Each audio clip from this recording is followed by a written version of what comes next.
Wahai sobat pengangguran sekalian, gimana? Masih sanggup menunggu 19 juta lapangan pekerjaan?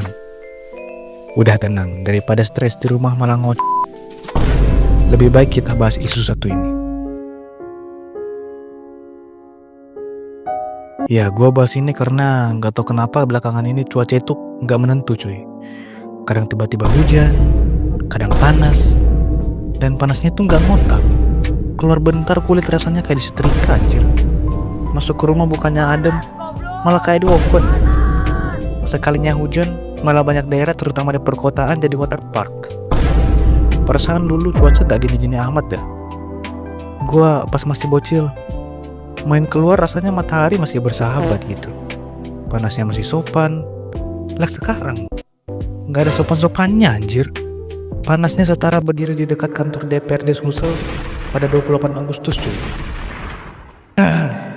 Dulu juga jarang banget ada berita-berita banjir.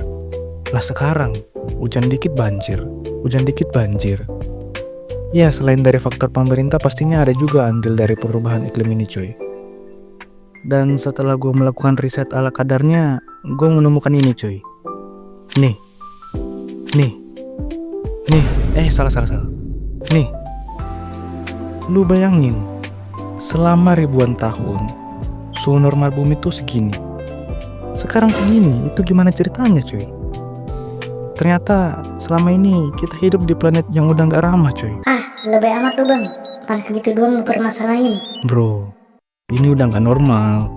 Kalau ini terus dibiarin, bayangin di masa depan lo bakalan lihat berita Kim Tae-hyun berubah jadi PDD setelah berjemur 5 menit. Anjing.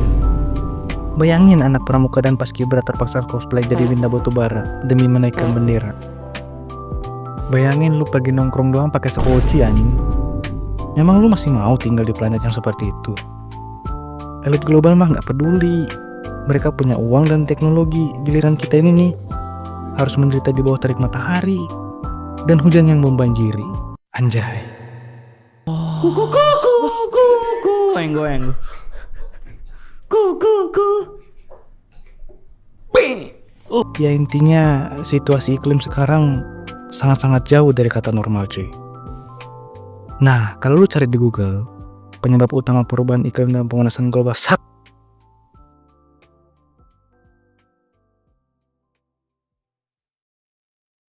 Kalau lu cari di Google penyebab utama perubahan iklim dan pemanasan global itu ternyata gas rumah kaca cuy. Ya penjelasan simpelnya dari yang gue pahami nih. Jadi panas dan cahaya matahari itu harusnya masuk ke dalam bumi terus langsung mantul keluar.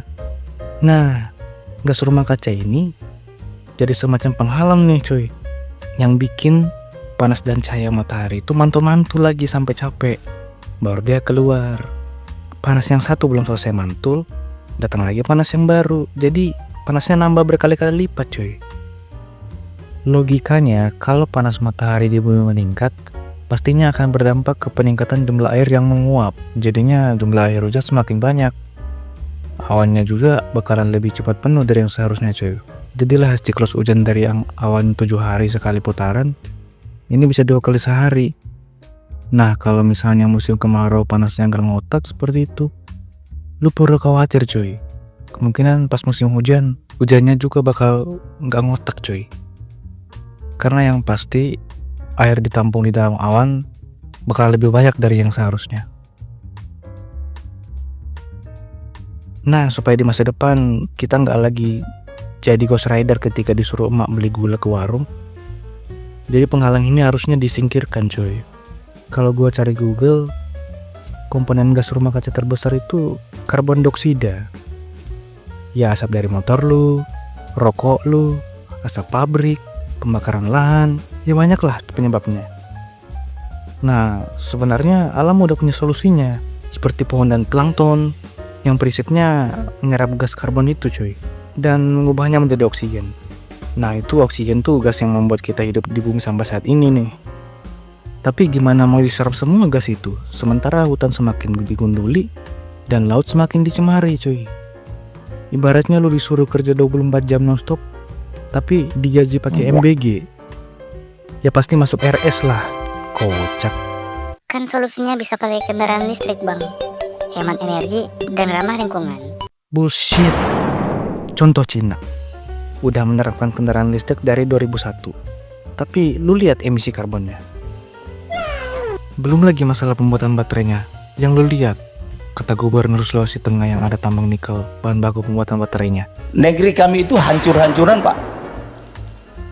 Tambang di mana-mana, hancur-hancuran, Pak. Negeri kami itu. Ada senior saya di sana, mantan gubernur Pak Longki Janggola, Pak. Hancur-hancuran. Itu saya tidak tahu kalau nikelnya habis, daerah itu mungkin adalah daerah hantu. Hancur-hancuran cuy. Satu mobil listrik itu nggak sebanding dengan kehancuran yang dihasilkan. Jadi kendaraan listrik itu hanya ilusi semata cuy. Lah, terus solusinya gimana bang? Solusinya ya jalan kaki aja lah yang paling bener. Sama buanglah sampah pada tempatnya. Sama nanam pohon bang, supaya lingkungan kembali hijau. Ya percuma juga sih kalau misalkan lu nanam satu pohon tapi di tempat lain ribuan pohon ditebang.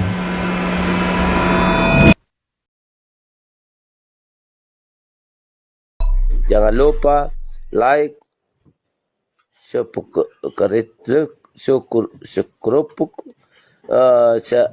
apa lagi itu, subscribe, like, comment, dan skip.